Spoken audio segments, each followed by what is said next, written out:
દેશની બે નદીઓ જેને સાગરનું બિરુદ મળ્યું છે, એક ગંગાસાગર અને બીજી મહીસાગર.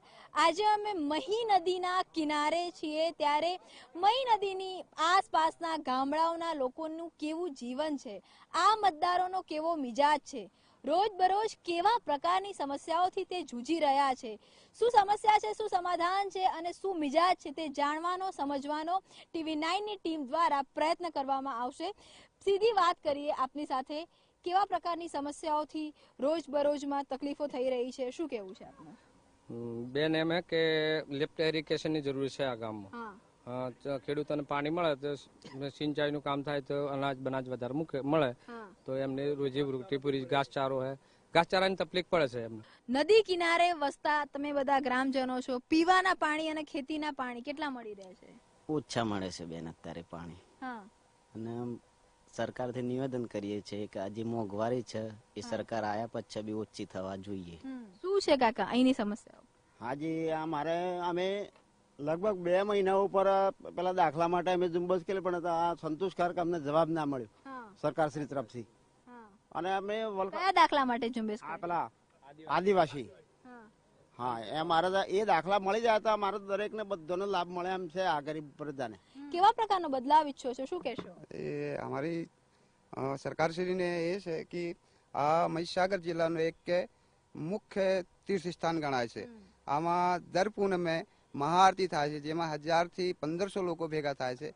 અને તમે આ જોઈ શકો છો કે અગર પ્રવાસન નિગમ યા પર્યટન સ્થળમાં મૂકી દે તો એનો વિકાસ થાય, અને વિકાસ થાય તો આ ગામ માટે બી રોજગારીની વ્યવસ્થા ઊભી થાય. અમારે જે અત્યાર પહેલે જે સાંસદ સાહેબ હતા પ્રભાતસિંહજી ચૌહાણ, 10 વર્ષ રહ્યા. 10 વર્ષ સુધી શાયદ અમારે ગામડાનો કોઈ એમનો જોયો નહીં હોય. અત્યારે એને મુલાકાત જ નહીં લીધી. તરત આવીશું, બીજા લોકો જોડે બી વાત કરવાનો પ્રયત્ન કરીએ. 10 વર્ષમાં જૂના સાંસદે કેટલી મુલાકાત લીધી, કેટલી કામગીરી થઈ? મુલાકાતમાં તો બેન એવું છે ને કે આ લોકો વોટ લેવાનો થાય ને ત્યારે જ આવે છે, બાકી નથી આવતા. અને મારે બીજો એ પ્રશ્ન છે કે આપણે મફત ફરજિયાત શિક્ષણની વાતો કરીએ છીએ, તો પ્રાઇવેટીકરણ શા માટે? પ્રાઇવેટની પ્રાથમિક શિક્ષણમાં આટલી ફી શા માટે? નેતાઓ કેટલા મળવા આવતા હોય છે તમને લોકોને? નેતાઓ આવે છે મળવા? ના, એક કે કોઈ નહીં. કોઈ નથી આવતું? કોઈ નથી આવતું. શું કેવું છે, શું સમસ્યાઓ થતી હોય છે તમને લોકોને? શું સમસ્યાઓ હોય છે દિવસમાં, આખા દિવસમાં, કામગીરીમાં, રોજગારીમાં? રોજગારીમાં તો વધારે મળે તો સારું. બીપીએલ કાર્ડની જે સેવાઓ છે એ મળી રહી છે? હા, મળી રહી છે. બીપીએલ કાર્ડમાં તમામ જે રાશન છે એ મળી રહ્યું છે? હા, મળી રહી છે. કોઈ સમસ્યા નથી. શું કહેશો આપ? દેશ માટે બેન એટલા માટે કહું છું કે જે વડાપ્રધાન નરેન્દ્ર મોદીભાઈ છે એ સરકાર સારામાં સારી છે, પણ એના કાર્ય બી સારા છે, પણ એના વચ્ચે જે અંદરના ખોદિયાઓ છે ને એ ખોદિયા ગરીબ સુધી નથી આવવા દેતા. નેતાઓ ક્યારે આવતા હોય તમારી વચ્ચે?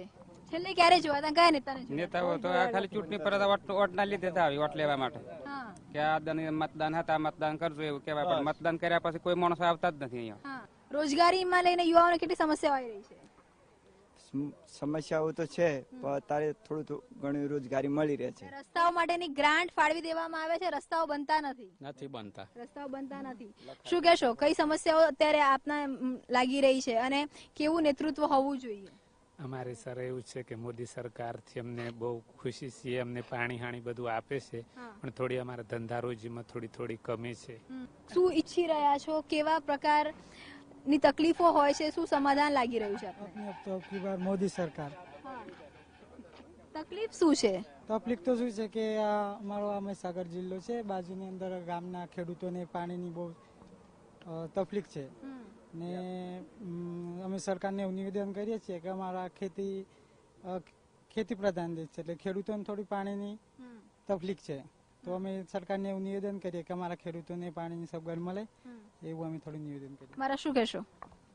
સરકારશ્રીને દિવસ છે ખેડૂતોને પાણીની વ્યવસ્થા કરે, અને જે સરકારશ્રી તરફથી જે ગ્રાન્ટો ગ્રામીણો માટે, ખેડૂતો, મજૂર વર્ગ માટે આપવામાં આવે છે, તો જે એના બચ્ચેના છે એ લોકો એનો દુરુપયોગ કરે છે, અને પૂરી ગ્રાન્ટ અમારે પ્રજા જોડે પહોંચતી નથી. આભાર આપ સૌનો. તો આ હતા મહીસાગર નદી પાસેના મધાપર ગામના લોકોના મિજાજ, મતદારોનો મિજાજ કે સમસ્યાઓ પણ છે રોજ બરોજમાં, પરંતુ એ વાત પણ માને છે કે જે કહી શકાય કે અત્યારની જે સરકાર છે, સરકાર દ્વારા સારી કામગીરી થઈ છે. બસ જરૂર છે તો વચેટિયાઓને હટાવવાની અને તમામ જે યોજનાઓ છે તે ઘર ઘર સુધી પહોંચે તેવી વ્યવસ્થા કરવાની.